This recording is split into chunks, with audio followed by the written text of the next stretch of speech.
తెలంగాణ రాష్ట్రం అభివృద్ధి చెందిందా లేదా అనేది మనం చర్చించుకోవాలనుకుంటే తెలంగాణ రాష్ట్రంలో ఉన్న గిరిజనుల నివాస ప్రాంతాలకు రవాణా సౌకర్యము, తాగునీటి సమస్య పరిష్కారము, పిల్లలు చదువుకోవడానికి పాఠశాలలు ఏర్పాటు చేసినప్పుడే నిజమైన తెలంగాణ రాష్ట్రం యొక్క ఉద్దేశము నెరవేరినట్టు. ఈ మధ్యకాలంలో నేను చాలా విషయాలు నా నియోజకవర్గంలో కూడా తమరికి తెలుసు, తమరి పక్కనే ఉంటుంది బొమ్మరాజపేట మండలం. దాదాపుగా 72 తండాలు ఉన్నాయి ఒక మండలంలో. చాలా తండాలకు రవాణా సౌకర్యం లేదు, కానీ అవి గ్రామ పంచాయతీలుగా మారినాయి. ఆ ఊర్లో పాఠశాల లేకపోయినా, ఆ ఊరికి రోడ్డు లేకపోయినా, కొన్ని తండాలలో కరెంటు లేకపోయినా మనం వాటిని గ్రామ పంచాయతీలుగా వాటికి హోదా ఇచ్చినాం. అందుకే ఈ ప్రభుత్వం నిశితంగా గమనించి ఈ తెలంగాణ రాష్ట్రంలో ఉన్న అన్ని తండాలలో గ్రామ పంచాయతీలుగా రూపాంతరం చెందిన, గతంలోనే గ్రామ పంచాయతీలుగా ఉన్న తండాలకు ఖచ్చితంగా తండాల నుంచి మండల కేంద్రానికి 100% బీటీ రోడ్డు వెయ్యాలి అని మా ప్రభుత్వం నిర్ణయం తీసుకున్నది.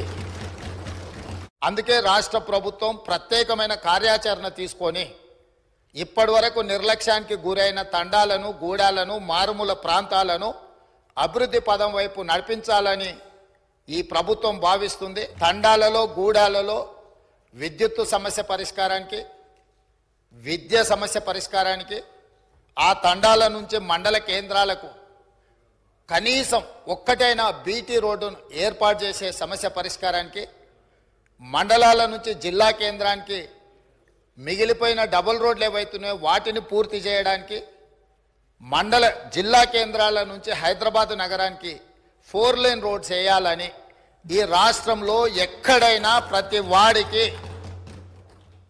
ఒక మంచి రవాణా సౌకర్యం ఏర్పాటు చేయడం ద్వారా ఇవాళ పేదవాళ్ళు కష్టపడి వాహనాలు కొనుక్కుంటున్నారు, కానీ సొంత ఊరికి పోవాలంటే రోడ్డు ఉండడం లేదు. సైకిల్ మోటార్ల మీద పోయి గుంతలలో పడి కింద పడి భార్య పిల్లలతో పోతూ ప్రమాదానికి లోనై చనిపోతున్నారు. దీనికి కారణం మనం సరైన మౌలిక వసతులు ఏర్పాటు చేయకపోవడం. అందుకే రాష్ట్ర ప్రభుత్వం ప్రత్యేకమైన కార్యాచరణ తీసుకొని ఇప్పటి వరకు నిర్లక్ష్యానికి గురైన తండాలను, గూడాలను, మారుమూల ప్రాంతాలను అభివృద్ధి పదం వైపు నడిపించాలని ఈ ప్రభుత్వం భావిస్తుంది. తెలంగాణ అభివృద్ధి అంటే తండాలలో, గూడాలలో కనీస సౌకర్యాలను ఏర్పాటు చేసినప్పుడే తెలంగాణ రాష్ట్ర అభివృద్ధి జరిగినట్టు అని బలంగా మా ప్రభుత్వం భావిస్తుంది.